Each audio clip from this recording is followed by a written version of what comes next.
নমস্কার। গত ভিডিওতে আলোচনা করেছিলাম টিউশন পড়া নাকি নিজে পড়া কোনটি বেশি উপকারী।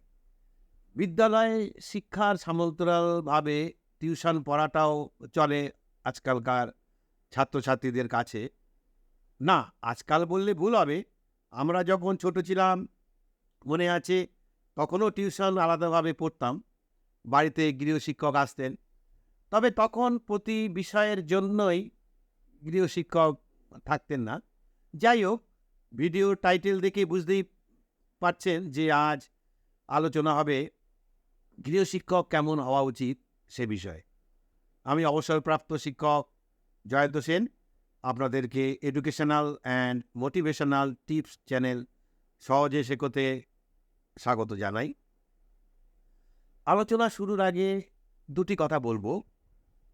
প্রথমত যেটা বলবো, এটি খুবই জটিল বিষয়। বেশিরভাগ ক্ষেত্রে আমার পরামর্শ ভুল হলেও হতে পারে, কারণ বিষয়টি সম্পূর্ণভাবে আপেক্ষিক।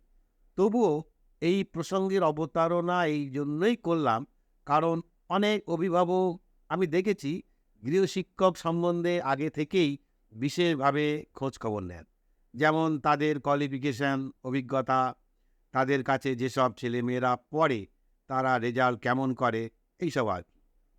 এতে দোষের কিছু নেই, কারণ সবাই তো চাইবেন তার নিজের সন্তান যেন লেখাপড়ায় উন্নতি করে জীবনে।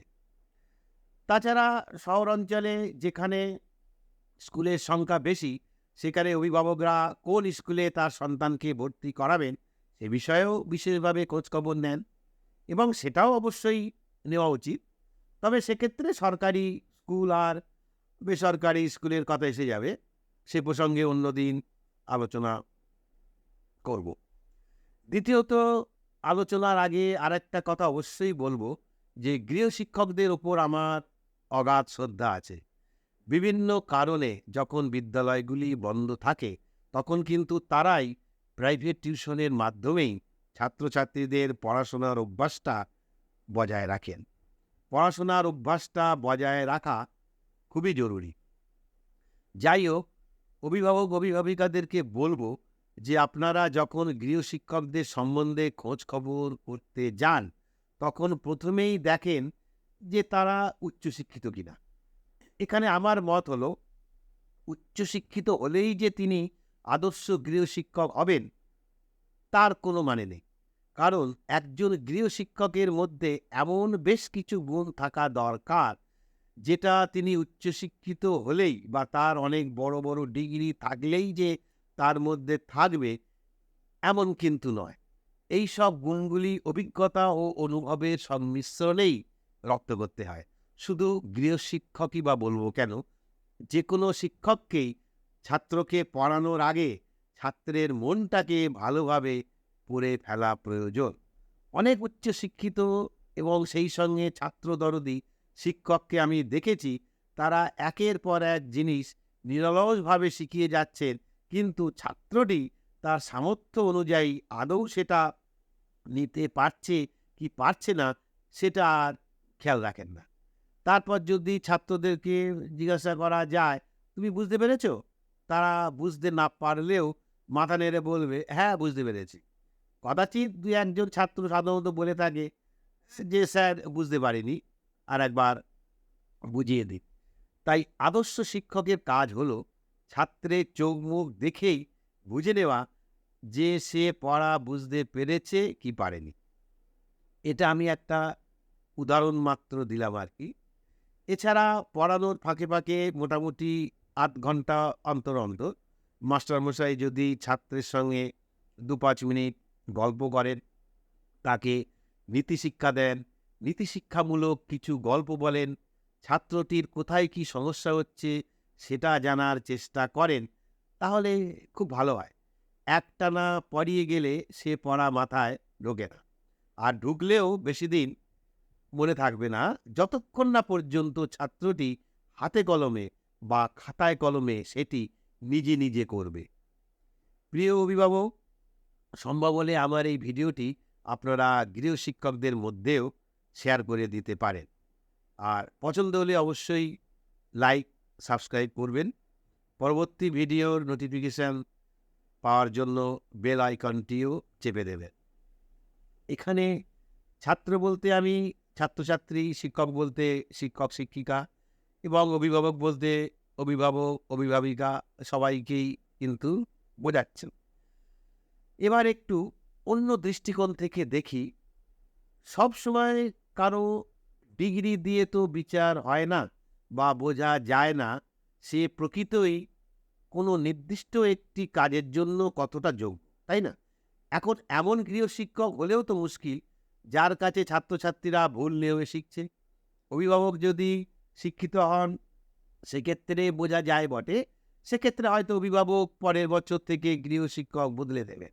কিন্তু অভিভাবক যদি শিক্ষিত না হন বা গৃহশিক্ষক কী পড়াচ্ছেন সেদিকে যদি তার কোনো ইন্টারেস্ট না থাকে তাহলে তো মুশকিল।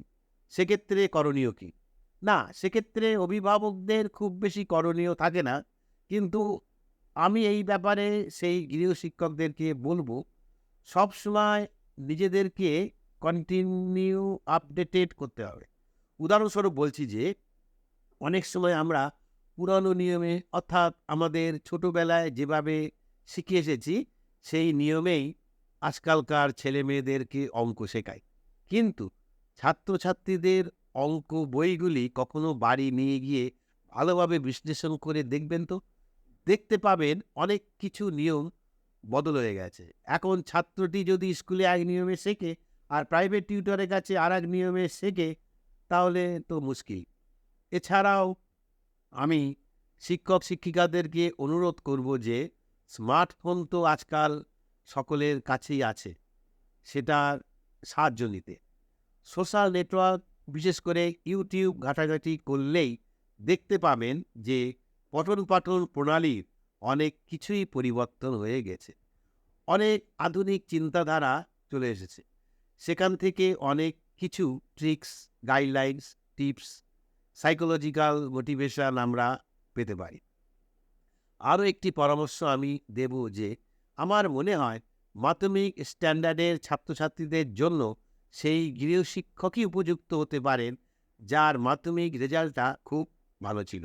তেমন উচ্চ মাধ্যমিক লেভেলের ছাত্রছাত্রীদের জন্য সেই গৃহশিক্ষকই উপযুক্ত যার উচ্চ মাধ্যমিকের রেজাল্ট খুব ভালো ছিল।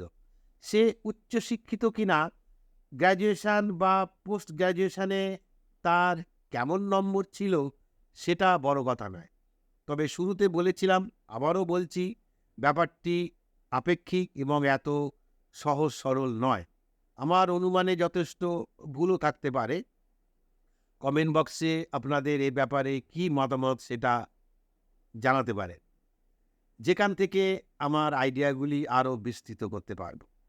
পরিশেষে অবশ্যই বলবো যে গৃহশিক্ষকতা একটি মহান কর্ম, আর যে কোনো কর্মে সফল হতে গেলে কন্টিনিউয়াসলি আমাদেরকে যুগের সাথে তাল মিলিয়ে আপডেটেড হয়ে থাকতেই হবে। ধন্যবাদ, ভালো থাকবেন, সুস্থ থাকবেন। আজ এখানেই শেষ করছি। পরের ভিডিওতে আবার দেখা হবে, কথা হবে।